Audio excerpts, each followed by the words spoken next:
Hi guys, and welcome back to the Aspiring Home Cook. My name is Trisha, and today we're continuing with our series of Christmas recipes after that little delay. Today's recipe will be recipe number 3. We've already done a beautiful coconut toffee. In my second recipe, I did my take on party nuts with 2 different flavorings. Both of these are quick and easy recipes and are great to have at hand at this time of the year.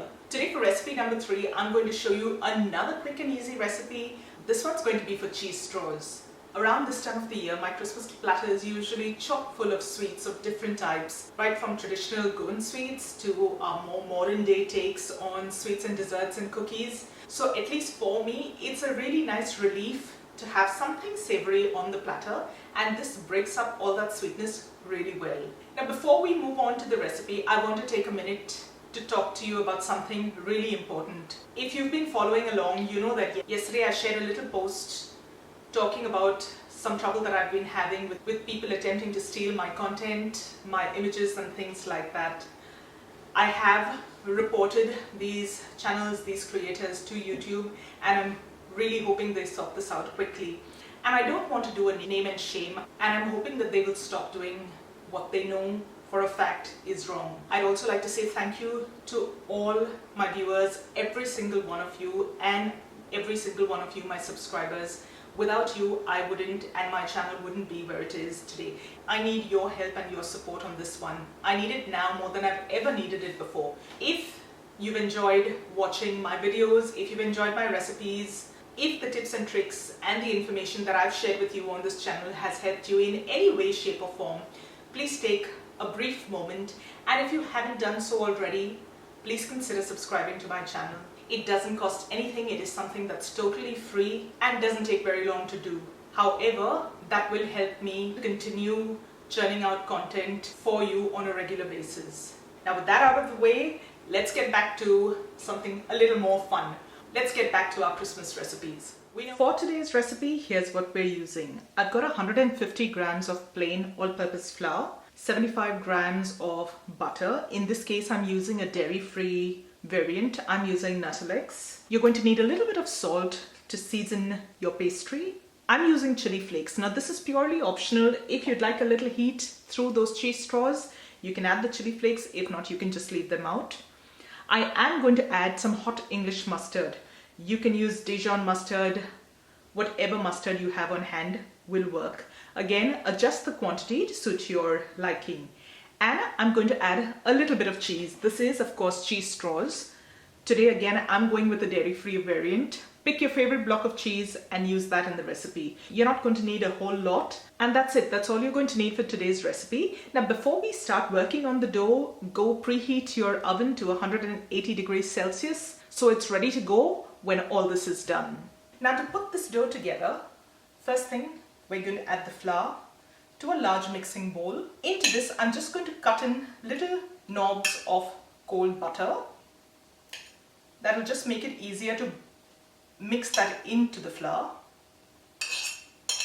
And now you've got 2 options. You can either use a pastry cutter, which is a little something that looks like this. What this does, it helps break down those chunks of butter into smaller pieces without having to use your hands. My hands tend to be on the warmer side any given time of the year, and today's a nice hot day.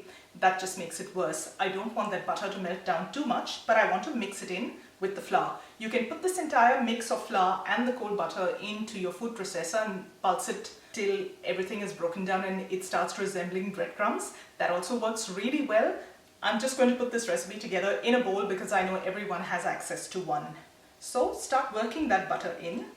If you don't have a pastry cutter like this, all you do is break that butter down and mix it into the flour just like this. Just rub it between your fingers and mix it into the flour. Once the butter has broken down into smaller bits, I can go in and continue with that process just using my hands now. Now once that mix reaches this stage, we're ready to add in the rest of our seasonings. The Nuttelex that I use is not very salty, so I'm going to add a little more salt. I'm going to add some chili flakes to taste. And this is hot English mustard, so I'm using about half a teaspoon. And finally, I'm just going to grate in some of this cheese. I'm using the thinner edge of my grater. That's about 40 grams of cheese. Over here you can really decide whether you want to use a little less or a little more of the cheese. That's completely up to you. And now all that's left to do is to mix up these seasonings so that they get really well distributed and bring all of this together to form a bit of a dough.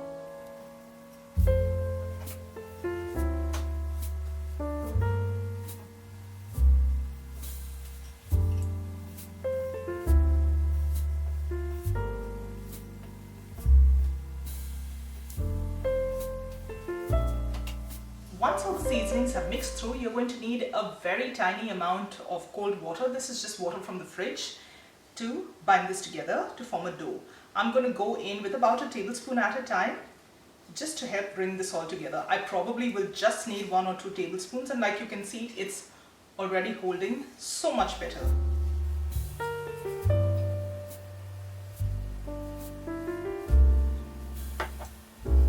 And like you can see here, I'm just bringing everything together to form that dough. I'm not really kneading that in too much. You're trying to handle this dough as little as you possibly can so that you get a nice short crusted pastry. Like you can see here, there will be some amount of cracks. It's not a very smooth dough, and that's completely fine. We're now ready to use this dough to form our cheese straws. Now what I have here is just a baking tray lined with my silicone baking mat. You can use baking paper as well.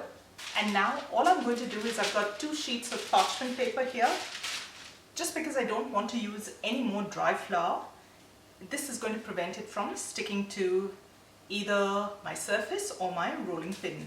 Just going to lay that flat in the center, cover it with that second sheet and roll it out into a little rectangle.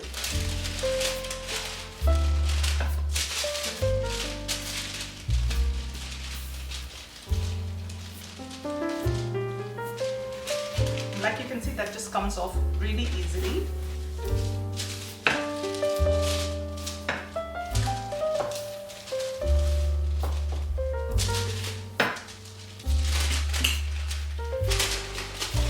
I'm not rolling it very thin, like you can see here. This is the thickness that I've got. Not quite as thick as what you'd use for a pie crust, but not as thin as what you would use for a chapati as well. Today I'm using a pizza cutter. You can just as easily use a knife. Tidy the edges as you go around.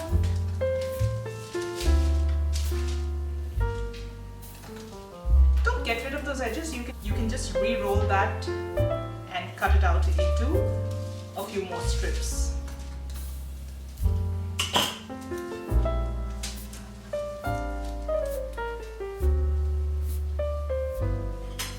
I'm now going to cut this into little strips.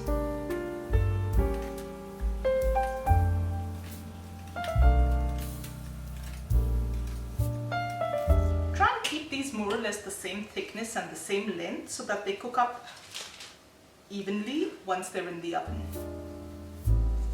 And once that's done, I'm just going to lay that flat on my prepared baking sheet. Just like this, and continue working with the rest of the pastry. And like you can see here, the pastry is all ready. I've cut even those edges from the last batch, even though they're a little scraggly, and I'm going to bake those off as well because those are going to be equally delicious.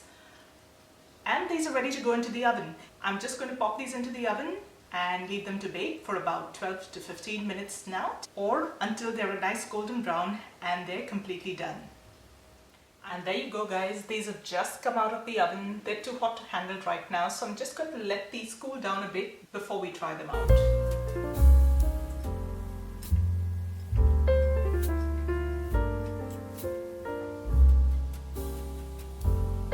Here you go guys, these cheese straws have come out of the oven and have cooled down, and they look absolutely delicious. So guys, how was that for a nice, quick and easy recipe? Let's dig into one, shall we? They're just slightly warm to the touch. They haven't cooled down completely, but they've crisped up beautifully, and they're nicely speckled with that little bit of chili in the form of that chili flakes that we've put in. It's got a nice little snap to it. It's not hard, but it is crisp. Let's taste, shall we?